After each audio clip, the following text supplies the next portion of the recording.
ఓం నమః శివాయ. ఓం నమో నారాయణాయ. కర్మ నివారణ నరదృష్టి నివారణ కాళభైరవాయ నమో నమః. హరి ఓం.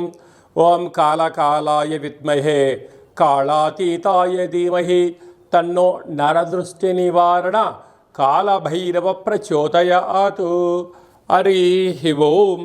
మా ఛానల్కి స్వాగతం. చూస్తున్న వీక్షకులకు, ప్రేక్షకులకు, ప్రియ కాళభైరవ భగవద్బంధులకి స్వాగతం పలుకుతూ మమ్మల్ని ఎంతగానో ఆదరిస్తూ ఉండబడినటువంటి ప్రియ సోదర సోదరీమణులకు, సనాతన ధర్మ సంరక్షకులకు, జ్యోతిష్ అభిమానులకు అందరికీ కూడా జ్యేష్ఠమాస శుద్ధాష్టమి పూర్ణిమ సందర్భంగా ఎలాంటి విధి విధానాలు పాటించాలో, అదే కాకుండా కాలాన్ని శాసింపజేసే శక్తి కాళభైరవుడికి ఉంటుంది కనుక జ్యేష్ఠమాసంలో విశేషంగా బుధవారము జ్యేష్ఠ నక్షత్రం రావడము విశేషం అవుతుంది కనుక ఎలాంటి విధానాలు పాటించడం వలన అందరికీ శుభప్రదమో తెలుసుకుందాం.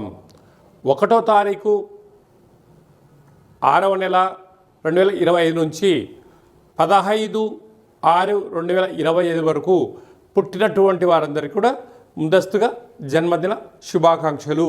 గతంలో వివాహం చేసుకున్న వారికి వివాహ వార్షికోత్సవ శుభాకాంక్షలు. ద్వాదశ రాశుల్లో గ్రహ గమనాన్ని ఒకసారి వీక్షింపచేద్దాం. మేషరాశిలో శుక్ర భగవానుడు, వృషభ రాశిలో బుధాదిత్య రాజయోగము, రవి బుధ సంచార స్థితి, మిథున రాశిలో దేవగురు బృహస్పతి సంచార స్థితి, కన్యరాశిలో కుజభగవానుడు నీచభంగ రాజ సంచార స్థితి, 18 సంవత్సరం తర్వాత సింహరాశిలో కేతు భగవానుడు, అలాగనే కుంభరాశిలో రాహు భగవానుడు, మీనరాశిలో శని భగవానుడు సంచార స్థితితో ప్రారంభమవుతుంది. అలాగనే 7వ తారీఖున కుజభగవానుడు కర్కాటకంలో నుంచి సింహరాశిలోకి మార్పు కలుగుతుంది కనుక ఈ విధమైనటువంటి పరిస్థితులు ఉన్నాయని చెప్పి కూడా గమనించాలి. తులారాశి వారికి అష్టమంలో బుధాదిత్య రాజయోగం, రవి బుధ సంచార స్థితి ఉన్నప్పుడు దోషాన్ని ఎలా తొలగించుకొని ఐశ్వర్యాన్ని, ఉద్యోగాన్ని, వ్యాపారాన్ని ఎలా ఆకర్షించుకోవాలో ఈ వీడియోలో సవివరంగా సంపూర్ణంగా తెలుసుకుందాం. తులారాశిలో ఏ నక్షత్రాలు వస్తాయనగా చిత్తా నక్షత్రంలోని 3వ పాదం, 4వ పాదం, స్వాతి నక్షత్రంలోని 4 పాదాలు, విశాఖ నక్షత్రంలోని 1, 2, 3 పాదంలో కలిపితే తులారాశి అవ్వడం జరుగుతుంది. రాశాధిపతి శుక్ర భగవానుడు. వీరికి పంచమ స్థానంలో రాహు ఉండడం వలన వివాహ ప్రయత్నం చేసేవారికి యోగదాయకము, వివాహమైన దంపతులకు పుత్ర పుత్రికా సంతాన యోగము, పిల్లల యొక్క చదువులు, పిల్లల యొక్క అభివృద్ధిలో ఉన్నతమైనటువంటి విజయం మీ సొంతమవుతుంది. కాకపోతే పిల్లలు కూడా మిమ్మల్ని అర్థం చేసుకోగలగాలి. మీరు మీ తల్లిదండ్రులను, పిల్లల్ని మీరు అర్థం చేసుకోగలిగితే సమస్యలు వాటంతటికి వాడే తొలగిపోయే పరిస్థితి చాలా అధికంగా ఉంటుంది. 6వ స్థానంలో శని భగవానుడు ఉండడం వలన దయచేసి అప్పులు ఇవ్వద్దు, అప్పులు తెచ్చుకోవద్దు. శనివారం రోజున ఎరుపు రంగు వస్త్రాలు వేయొద్దు. వీలైనంత వరకు మౌనం, ధ్యానం, ఏకాగ్రత చాలా అవసరం. అలాగే అష్టమి తిథి ఎందున మంగళవారము, శనివారం తిథులు ఎందున అంటే శనివారము పూర్ణిమ తిథులు ఎందున నీటిలో దూకడాలు, అగ్నికి నిప్పుకు దూరంగా ఉండడము చాలా యోగదాయకం. సప్తమంలో శుక్రుడు ఉండడం వల్ల వివాహ ప్రయత్నాలు కలిసి రావడం, నూతన వస్త్రాలు, బంగారు ఆభరణాలు, షేర్లు, గృహాలు, బంగారు ఆభరణాలు, బ్యాంకు లావాదేవీలు యోగదాయకం. అష్టమంలో బుధాదిత్య రాజయోగం ఉండడం వల్ల ప్రభుత్వ అధికారులతో చాలా జాగ్రత్తగా ఉండి తీరాలి.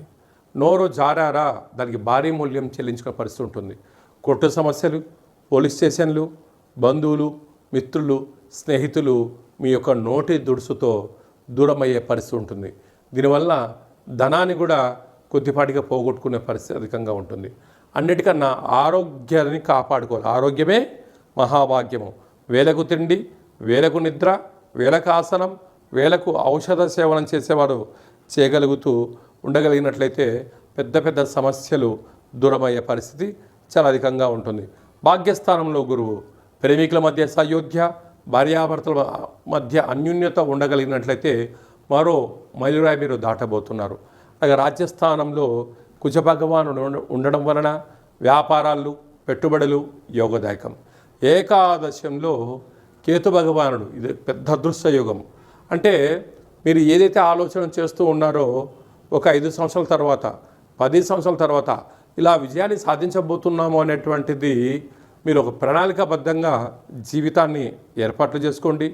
ఉన్నతమైన విజయం తులారాశి వారి సొంతమవుతుంది. ఇలాంటి కాల సమయంలో వీలైనంత వరకు ఆరోగ్యం కాపాడుకోగలగాలి. అప్పులు ఇవ్వద్దు, అప్పులు తెచ్చుకోవద్దు. సాఫ్ట్వేర్ ఉద్యోగస్తులు, హార్డ్వేర్ ఉద్యోగస్తులు, వ్యవసాయ సోదరుమణులు, గృహ భవన నిర్మాణ కార్యక్రమం చేసేవారందరూ కూడా ఎన్నో జాగ్రత్తలతో వీలైనంత వరకు సమయాన్ని, ధనాన్ని, నోటిని అదుపులో ఉంచుకోగలిగితే అద్భుతమైన రోజులు తులారాశి వారి సొంతమని చెప్పి గమనించాలి.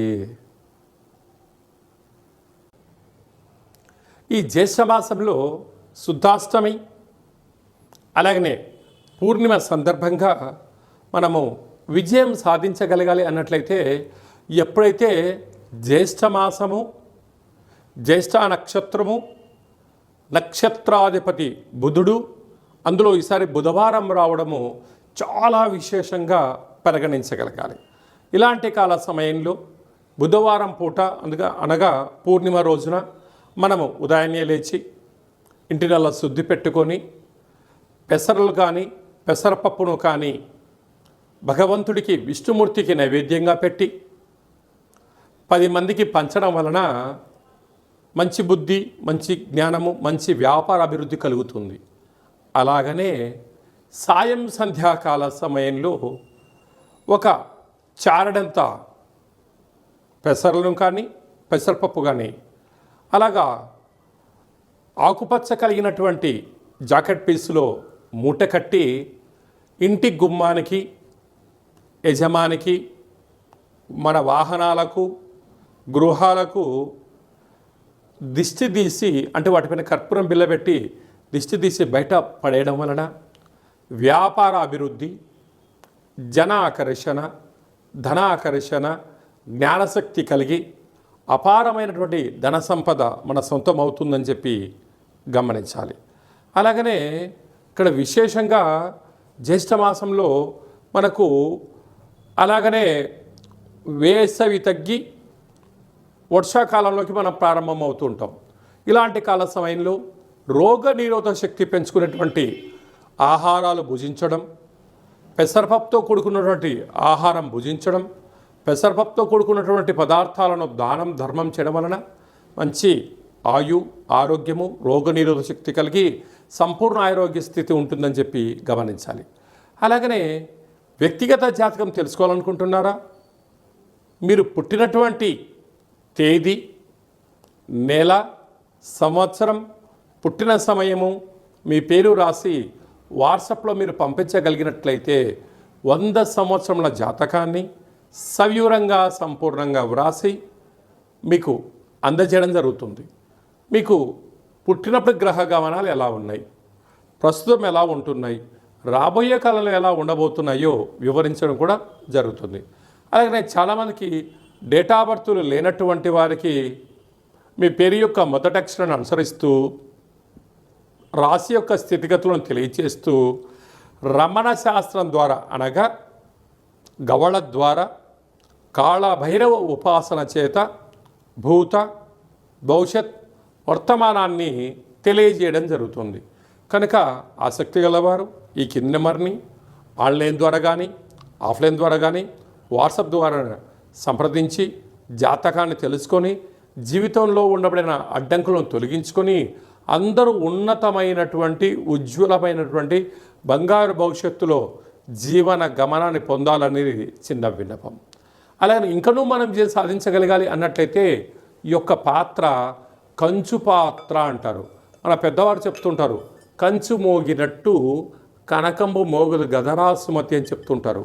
ఈ యొక్క పాత్రను మనం ఇంట్లో పెట్టుకొని ఉదయం పూజ చేసిన తర్వాత సూర్య నమస్కారం చేసుకున్న తర్వాత ఇలా ఒక్కసారి శబ్దం చేస్తే ఓంకార శబ్దం రావడం జరుగుతుంది.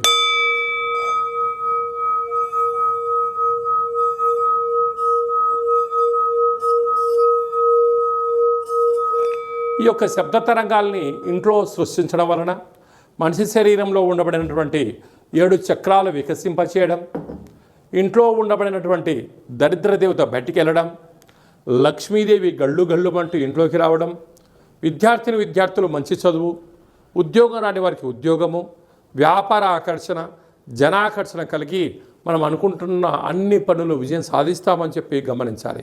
ఈ అక్షయ పాత్రతో పాటు ఒక కాలభైరవ స్వామి యొక్క పూజ, 20 రకాల వస్తువులతో దిష్టి తీయించడం, శాకాంబరి అనగా కూరగాయలతో దిష్టి తీయించి వేయడం వలన మీకు అపారమైనటువంటి ఆయురారోగ్యాలు కలుగుతాయని చెప్పి గమనించాలి. ఆసక్తి గలవారు ఈ కిదినమని సంప్రదించవచ్చు. కనుక ఈ జ్యేష్ఠమాసంలో అందరికీ శుభం, జయం, లాభం కలగాలని కోరుకుంటూ ఆశీర్వచనం. ఓం శతమానం భవతి శతాయు పురుష సతేంద్రియ ఆయుష్యేవేంద్రియే ప్రతిష్టతి. ధనం ధాన్యం బహుపుత్రలాభం శత సంవత్సరం దీర్ఘమాయు. సర్వే జనా సుఖినో భవంతు. లోకా సమస్తా సుఖినో భవంతు. సర్వం కాళభైరవ దేవతార్పణమస్తు. హరి ఓం. ఈ వీడియో మీకు నచ్చినట్టయితే లైక్ చేయండి, షేర్ చేయండి, మా ఛానల్ని సబ్స్క్రైబ్ చేసుకోండి. మేము చేస్తున్న ఆధ్యాత్మిక వీడియోలు అందరికన్నా మీరు ముందుగా చూడాలనేటువంటిది మా విన్నపం. భగవంతుడి ఆశీస్సులు మీ పైన ఎల్లవేళలా ఉండాలని, అష్ట కష్టాలకు స్వస్తి పలికి అష్టైశ్వర్య స్వాగతం పలకాలను కోరుకుంటూ కాలభైరవ ఆశీస్సుల చేత ఈ వీడియోని 10 మందికి ఫార్వర్డ్ చేయండి. భగవంతుడి ఆశీస్సులు పొందగలరు.